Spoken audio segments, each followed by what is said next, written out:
Everyone, welcome back to my channel. तो जैसा कि आप लोग देख रहे हैं कि जो आज का हम लोग का टॉपिक है वो है इंडियन इकोनॉमी, जिसमें हम लोग इंडिया के सेक्टर्स या भी किसी भी इकोनॉमी के जो सेक्टर्स होते हैं मोस्टली उसके बारे में पढ़ेंगे। उसके बारे में सारा एलोबरेटली पढ़ेंगे, क्या आता है क्या नहीं, किस में कौन कौन से चीज़ें देखने को मिलते हैं, बेसिकली इंडिया का कितना शेयर जीडीपी के लिए शेयर होता है, बाकी सब कुछ देखने वाले हैं।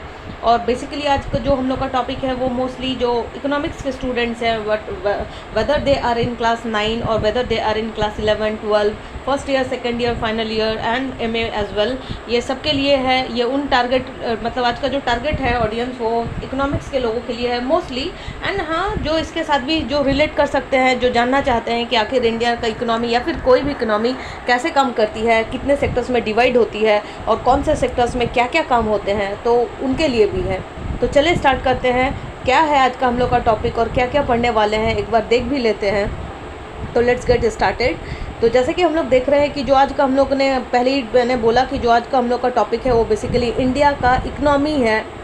किसी भी कंट्री की जो इकोनॉमी है वो सेक्टर्स में डिवाइड होती है, like primary sector, secondary sector and tertiary sector. This is basically Indian economy, जो आज का हम लोग का जो टॉपिक है। तो sectors of the economy, introductions to the sectors of Indian economy. India is one of the largest economy in the world, not largest but हाँ, इसका जो रैंक है अभी के लिए वो I think fifth largest countries में से है। It is predicted to be second largest economy in the world by 2050, और 2050 ऐसा टारगेट किया जा रहा है कि 2050 तक जो इंडिया का जो पोजीशन है वो सेकेंड लार्जेस्ट कंट्रीज में से हो सकता है, अगर जैसा वर्क कर रहा है वैसा करे। क्योंकि मतलब इंडिया का जो मार्केट है और इंडिया की जैसी इकोनॉमी है वो मतलब बहुत हाईली डेवलप हो रही है। Although India is developing country, लेकिन जो इसका मार्केट है, जो इसकी इकोनॉमी है वो बहुत मतलब फास्टेस्ट, बहुत रफ्तार से इसका जो डेवलपमेंट है वो हो रहा है। So what contributes to the Indian economy? To answer this we need to divide India's economy. तो क्या कंट्रीब्यूट कर रहा है इंडिया इकोनॉमी में कि इसको सेकंड पोजीशन मिलेगा आने वाले सालों में? हम लोग ऐसा उम्मीद कर रहे हैं, we are expecting. To answer this we need to divide India's economy into 3 parts. हम लोग 3 पार्ट्स में डिवाइड करेंगे इंडियन इकोनॉमी को जानने के लिए। स्टडी करेंगे sectors of the Indian economy in detail. We will also discuss the problems, क्या क्या प्रॉब्लम्स फेस करता है सारे सेक्टर्स, और उसके सोल्यूशंस भी आने वाले जितने भी स्लाइड्स हैं उसमें हम लोग यही डिस्कस करेंगे। पहले पढ़ेंगे कौन कौन से हैं सेक्टर्स, साथ में उसके प्रॉब्लम्स डिस्कस करेंगे और लेटर ऑन उसके सोल्यूशंस भी। तो Indian economy, there are 3 sectors in the Indian economy. जैसे कि अभी पहले भी हम लोगों ने डिस्कस किया, primary sector, tertiary sector and yes tertiary sector, primary, secondary and tertiary sector. There are 3 sectors in the Indian economy. They are primary economy, secondary economy and yes, tertiary economy. In terms of operations, the Indian economy is divided into organized and unorganized. यानी कि अगर operations की बात करूँ तो India का economy है वो डिवाइड किया हुआ है organized sector में and unorganized sector में. While for ownership it is divided into public sector and private sector. But today we are only talk about the sectors of the Indian economy and what consist of these sectors. लेकिन ये वाले जो particular video में है वो सिर्फ हम लोग डिस्कस करेंगे सेक्टर्स के बारे में, यानी कि ना ही हम लोग ऑर्गेनाइज्ड अनऑर्गेनाइज्ड के बारे में डिस्कस करेंगे आज के वीडियो में, ना ही पब्लिक और प्राइवेट। यानी कि जो बेसिकली आज का जो हम लोग का टॉपिक है वो सेक्टर्स के रिगार्डिंग है कि इंडिया की जो इकोनॉमी है वो 3 सेक्टर्स में डिवाइड है, primary sector, secondary sector and tertiary sector. तो पूरा का पूरा जो आज का वीडियो है वो इसी पर फोकस रहेगा। तो चलिए स्टार्ट करते हैं। Sectors of the Indian economy. Primary sector, पहले ही कि प्राइमरी सेक्टर क्या है, नाम सुनते ही प्राइमरी यानी कि हम लोग को कैसे चीज़ें याद आ जाती है, पहले तो प्राइमरी दिमाग में मतलब रन कर जाना चाहिए कि प्राइमरी क्या। तो primary sector in India is the sector which is largely dependent on the availability of natural resources. Primary जो हम लोग का डिमांड होता है, जो हम लोग के बेसिक नीड्स होते हैं, जिस पर हम लोग पूरी डिपेंडेंट रहते हैं, यानी कि हम लोग के डे टू डे लाइफ का जो डिमांड्स होता है वो बेसिकली इन चीज़ों में ही तो होता है, प्राइमरी सेक्टर्स पे ही तो होता है। सुबह की चाय से लेकर रात के सोने तक, यानी कि मिल्क तक, जो इंसान रात में दूध लेना पसंद करते हैं वहाँ तक, यानी कि सुबह की चाय जो कि दूध से बनता है और रात के स्लीपिंग टाइम पे जो हम लोग दूध कंज्यूम करते हैं, all are depends upon primary sector. तो जो in order to manufacture the goods and also execute various process the service, this sectors are entirely depends on the availability of the natural resources. पूरी ये जो sector है ना वो बिल्कुल natural resource पर डेवलप मतलब डिपेंड करता है। In order to keep the day to day operations running, और क्या ऑर्डर मतलब जो हम लोग का डे टू डे का जो कंजप्शन है उसको रेगुलेट करता है, उसको ऑपरेट करता है।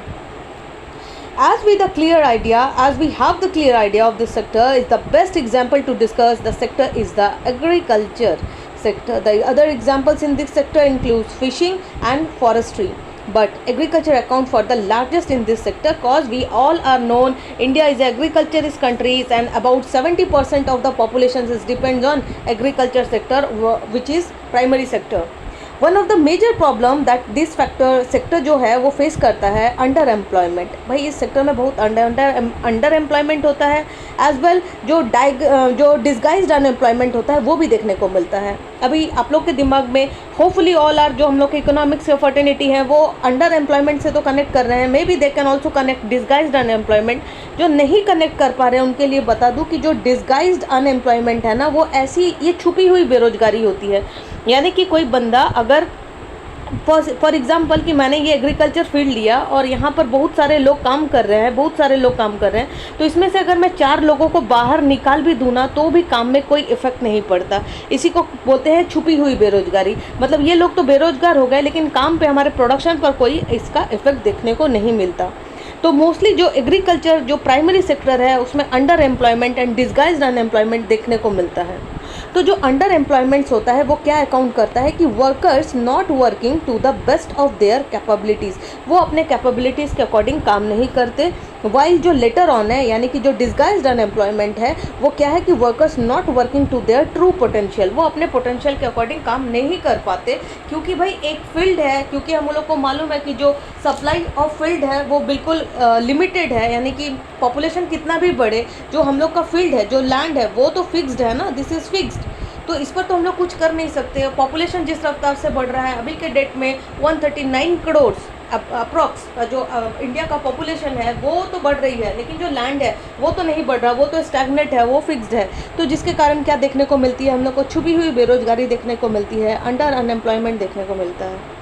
As a solution to the problems, the state as well as national government can increase the fund for the irrigation facilities को बढ़ाया है उन्होंने and provide for buying high quality seeds and fertilisers. और सिर्फ यही नहीं, हम लोग बहुत सारे स्कीम्स भी देखते हैं. प्रधानमंत्री के तरफ से स्कीम्स आते हैं, सेंट्रल के तरफ से स्कीम्स आते हैं, स्टेट के तरफ से इनके वो जो स्कीम्स वगैरह आते हैं वो क्यों आते हैं? वो सिर्फ ये सारे सेक्टर्स को बूस्टअप करने के लिए आते हैं ताकि लोगों को काम करने का इंटरेस्ट मिले. क्योंकि जो ये सारे सेक्टर्स में ना जैसे प्राइमरी काइंड ऑफ सेक्टर्स में जो सप्लाई ऑफ लेबर है वो बहुत ज़्यादा होता है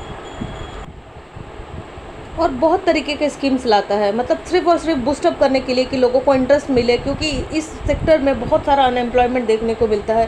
क्योंकि जो सप्लाई ऑफ लेबर होता है वो बहुत इलास्टिक होता है. लोग कम वेजेस पे भी काम करना स्टार्ट कर देते हैं इस सेक्टर पे. Next, secondary sector.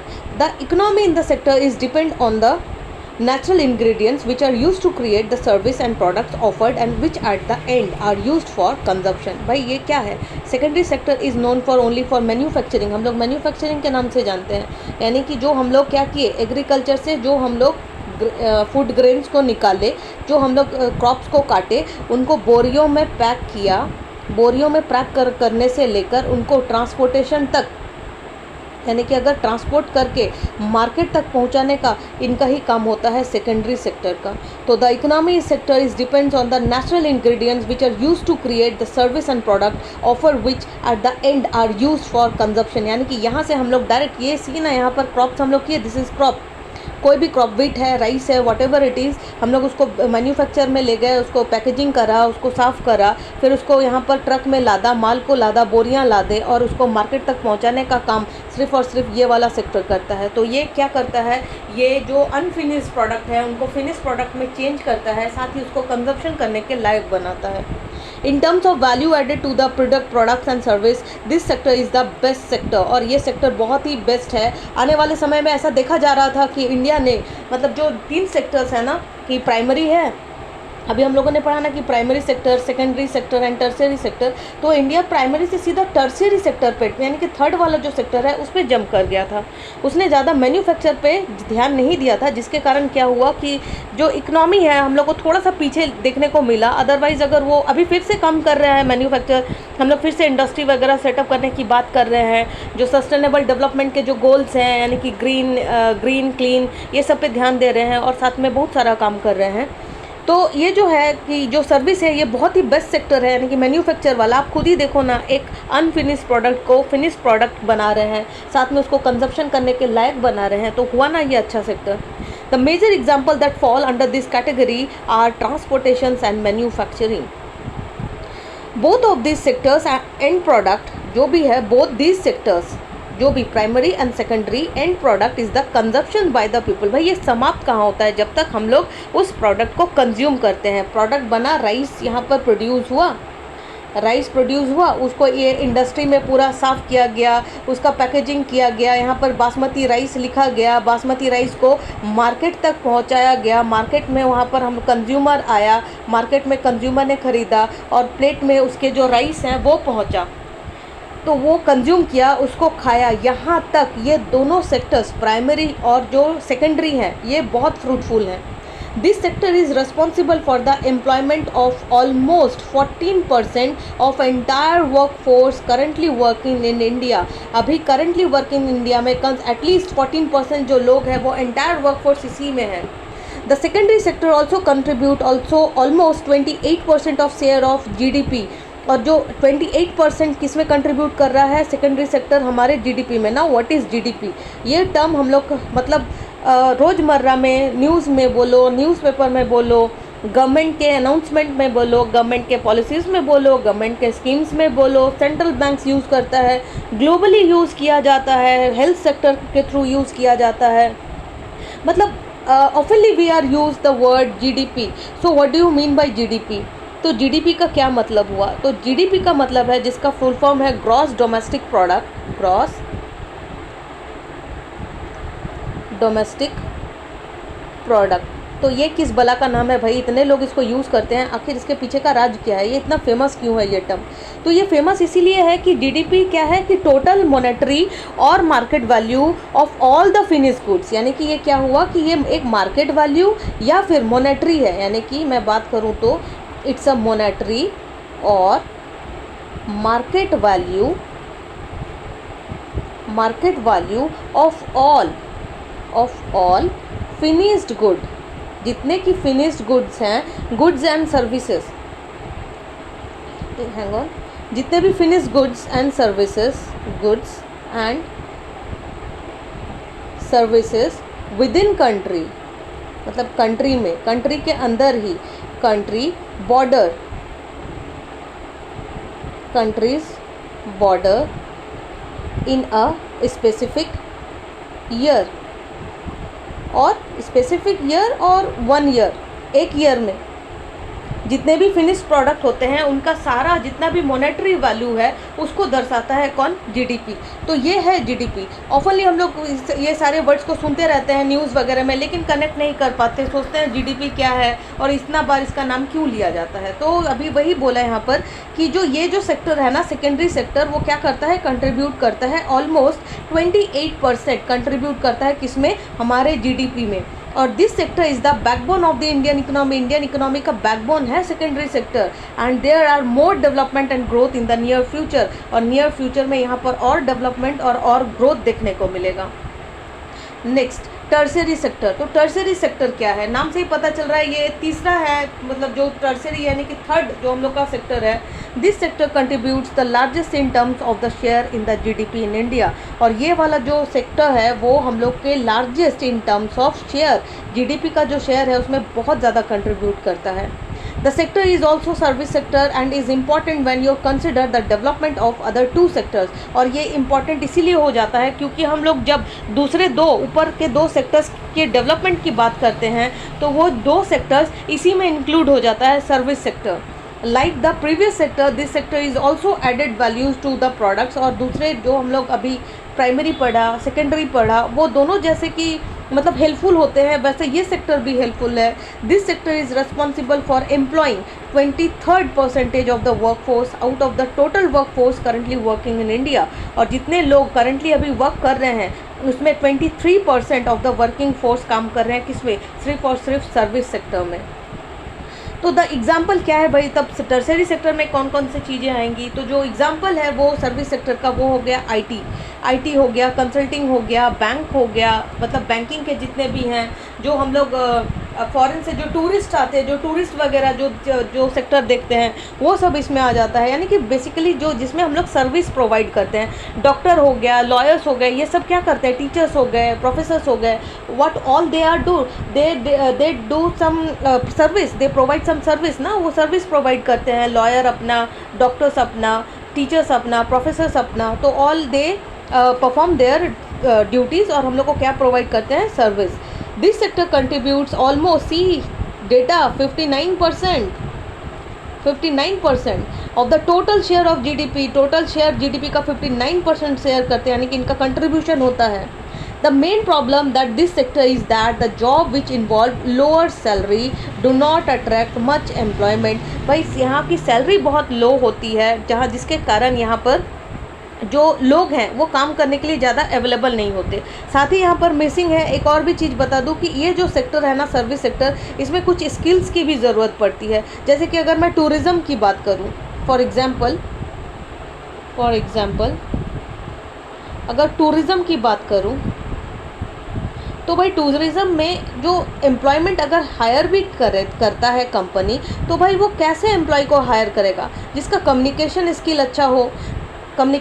अच्छा हो, जिसको लैंग्वेजेस आते हो, कम से कम 3-4 लैंग्वेजेस में वो बात कर सकता हो, उसको आइडिया हो जगह का, यानी कि वो ट्रैवल कर चुका हो। मतलब इसमें मोस्टली जो मेरा कहने का उद्देश्य है कि जो टर्सरी सेक्टर है ना, उसमें स्किल का रिक्वायरमेंट होता है।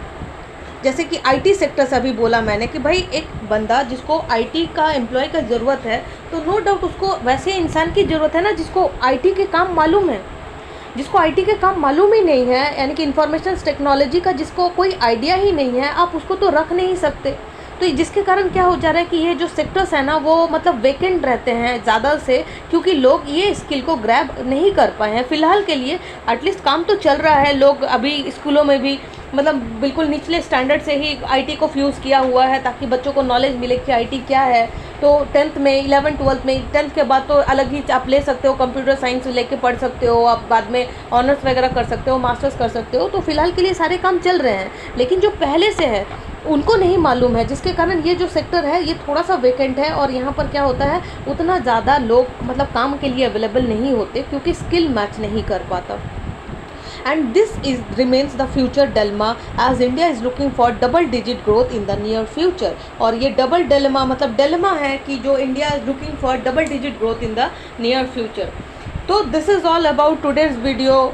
मे बी आप लोगों को कुछ हेल्पफुल हुआ होगा इस वीडियो से। Hopefully you like the session. Thank you.